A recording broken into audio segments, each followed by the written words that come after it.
Portugal was in Africa for a very long time, from the early 15th century until the mid-20th century. This long duration allowed them to influence the regions they controlled deeply. It's a story of explorers, conquerors, and the exploitation of the people and their resources. Portuguese explorers like Vasco da Gama and Bartolomeu Dias were among the first to navigate the African coasts, opening new trade routes and establishing the groundwork for future conquests. The Portuguese were among the first Europeans to set up colonies, building their first bases on the African coast in the 1400s. These early settlements served as crucial points for trade and military operations, allowing Portugal to expand its influence further inland. These bases grew into a huge empire, including Angola, Mozambique, Guinea-Bissau, Cape Verde, and São Tomé and Príncipe. Each of these colonies had its own unique role within the empire, contributing to Portugal's wealth and power. By the way, do you know the term for Portuguese-speaking countries? They are called Lusophone countries. This video explores how Portugal finally lost control of these African colonies, which eventually became independent. The struggle for independence was long and arduous, marked by significant resistance and conflict. These colonies were super important to Portugal. They were not just territories, but integral parts of the Portuguese identity and economy. The administration of these colonies was a complex system involving numerous officials and intricate governance structures. They weren't just faraway places, they were a big part of how Portuguese people saw themselves and their country's pride. Cultural exchanges between Portugal and its colonies were frequent, leading to a blend of traditions and customs that enriched both sides. The colonies gave Portugal lots of resources like diamonds, gold, coffee, and other valuable things. These resources were essential for Portugal's economy, fueling its growth and development over the centuries. They were also a place for Portuguese people to sell their goods and a new home for people looking for better opportunities. Many Portuguese settlers moved to these colonies, seeking a new life and contributing to the local economies. This strong connection between Portugal and its colonies made it really hard to let them go. The emotional and economic bonds were deeply rooted, making the process of decolonization a challenging and often painful experience for both sides. Europeans really wanted riches and cool stuff from faraway lands. This desire for gold, spices, and new trade routes led the Portuguese on voyages of discovery in the 1400s.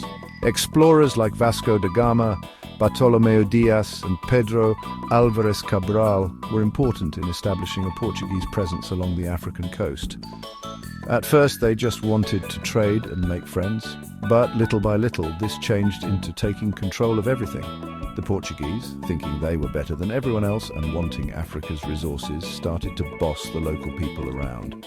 This change from trading posts to full-on colonies was a big moment. It led to hundreds of years of unfair treatment and people fighting back.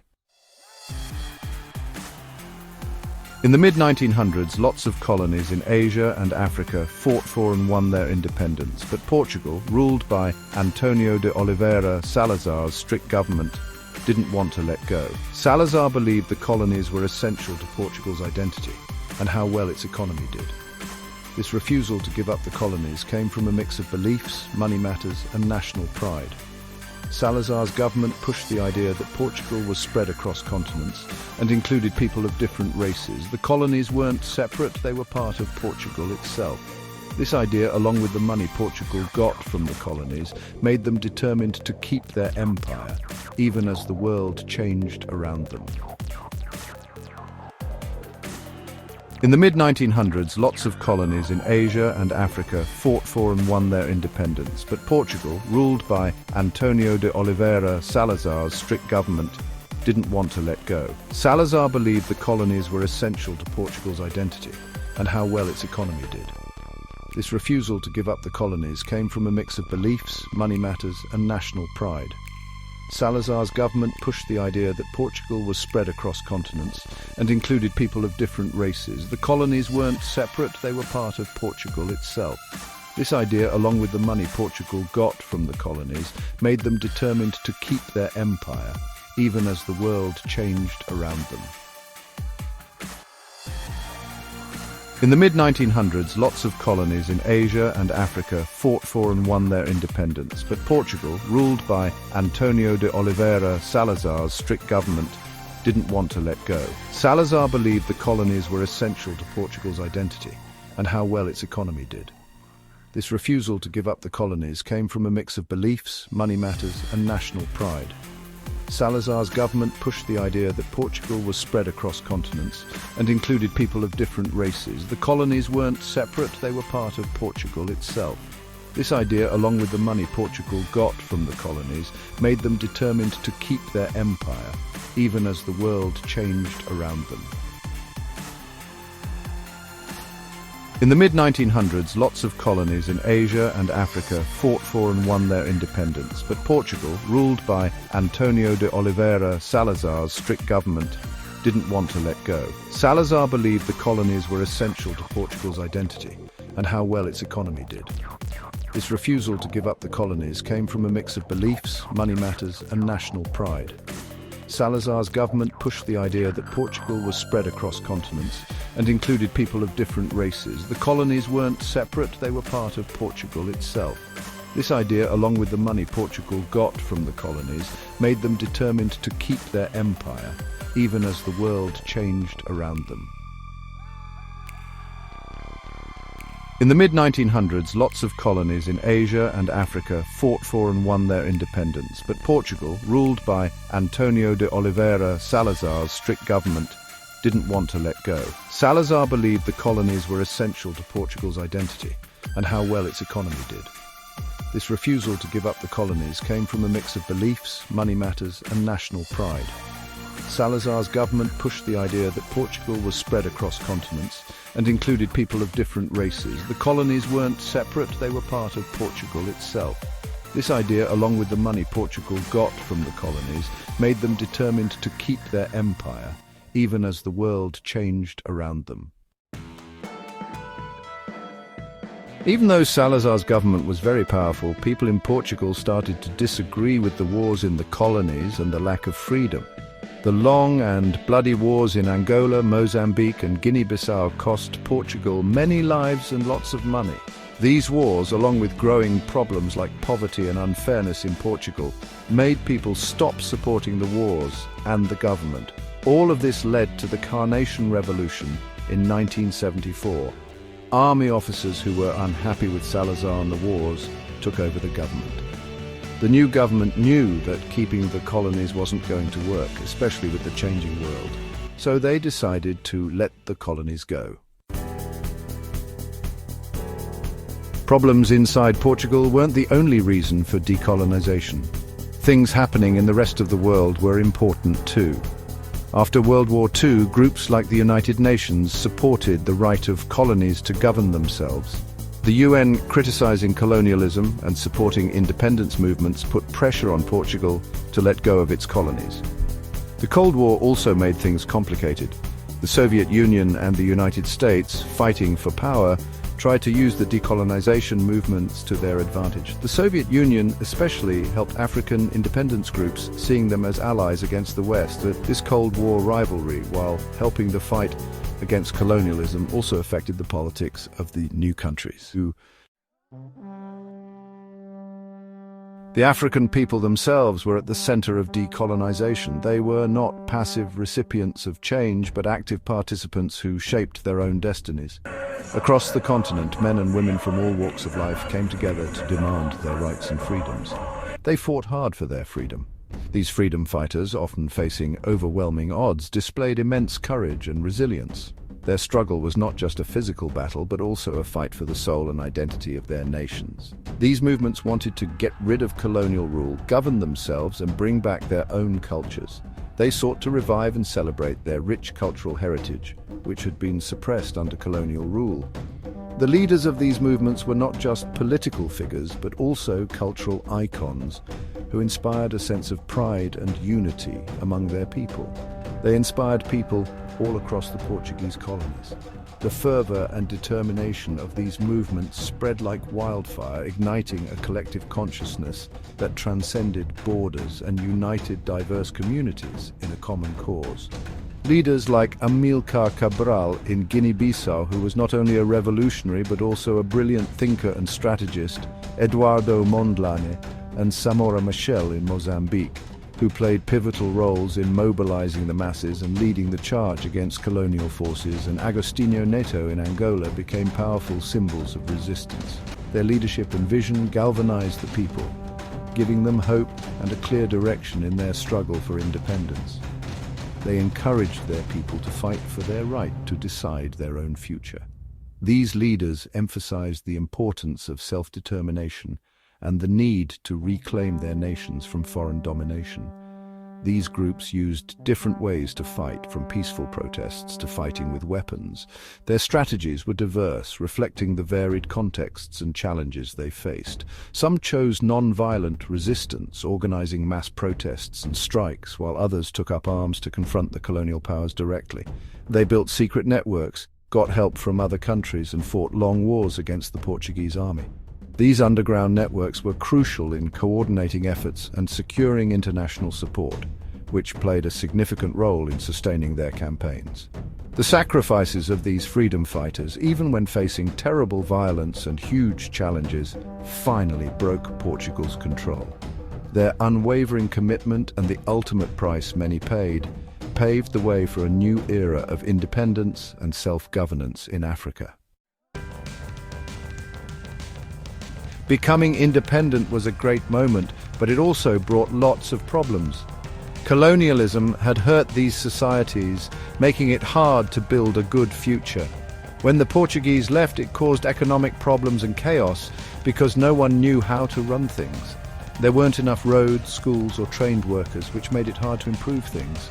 Also, many of these new countries had fighting inside, often caused by disagreements between different groups or interference from other countries. The Cold War made these problems worse, as the superpowers competed for influence, often supporting different sides and making the fighting worse.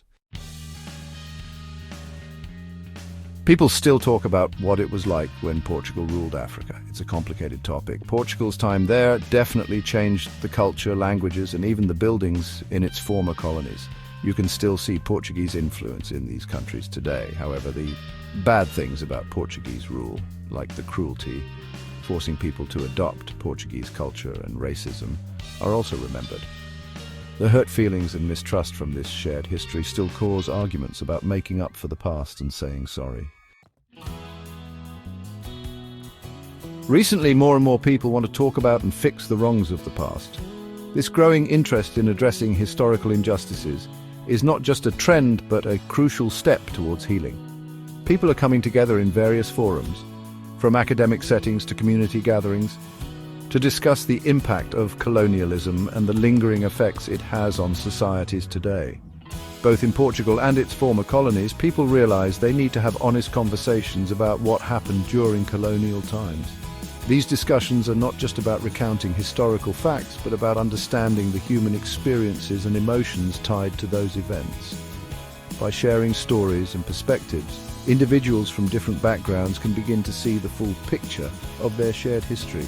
This process of talking and making up, although difficult and sometimes painful, is important for healing and building a better future. Emotional conversations often bring to light the deep-seated pain and trauma that communities have carried for generations. However, these dialogues also pave the way for mutual understanding and empathy, which are essential for reconciliation. The question of reparations, paying for the harm caused during colonial times, is a tricky one. It involves not only financial compensation, but also symbolic gestures that acknowledge the suffering endured by colonized peoples. Debates around reparations often highlight the complexities of addressing historical wrongs in a way that is fair and just for all parties involved.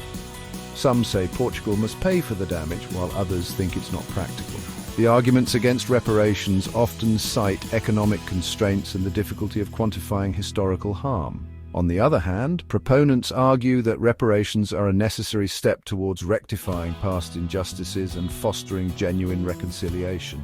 But the fact that people are talking about it shows that they want to fix the inequalities left over from the past. These conversations indicate a collective desire to address and rectify the imbalances that have persisted for too long. By engaging in these discussions, communities are taking the first steps towards creating a more equitable and just society. As Portugal and its former colonies continue to deal with their shared history, the best way forward is to keep talking, try to understand each other and work together for a future where the past doesn't get in the way of progress and friendship. By fostering open dialogue and collaboration, these nations can build a future honoring their shared history, while striving for a more inclusive and harmonious world. For more historical awareness stories like this, please like, share and subscribe. Right, so while Cape Verde was celebrating its new freedom, another group of islands, São Tomé and Príncipe, over in the Gulf of Guinea, were also about to see some big changes. These islands, not quite as famous as some of their neighbours, had been ruled by Portugal since the late 1400s. They've got really rich volcanic soil, you see, so they became super important for Portugal's sugar production, and later on, cocoa and coffee too. Sadly, this meant loads of enslaved Africans were brought over to work on the plantations. It's a really difficult and painful part of their history, full of exploitation and resistance. The desire for independence there grew stronger because of the global push for decolonization and thanks to the hard work of local leaders and activists. A group called the Movement for the Liberation of São Tomé and Príncipe, or MSTP, became really important in pushing for the end of colonial rule and the creation of an independent country. Now, unlike some other African countries where things got quite violent, the road to independence for São Tomé and Príncipe was pretty peaceful. The Carnation Revolution in Portugal in 1974, which basically overthrew the government there, paved the way for peaceful discussions. And so, on the 12th of July 1975, São Tomé and Príncipe finally declared independence. This was a massive moment, marking the end of hundreds of years of being ruled by others, and the start of a brand new chapter. After independence, things weren't easy. They relied heavily on just one crop for their economy, and political instability existed. But the people are resilient, and their determination to improve things has never wavered. These days, the islands are working towards sustainable development and a more stable political system. The story of São Tomé and Príncipe is a brilliant example of how strong the human spirit can be and how powerful the desire for self-determination is. It shows that even small nations can achieve amazing things in pursuing freedom and prosperity. If you found this story inspiring, please give this video a thumbs up, share it with your friends, and subscribe for more amazing history stories.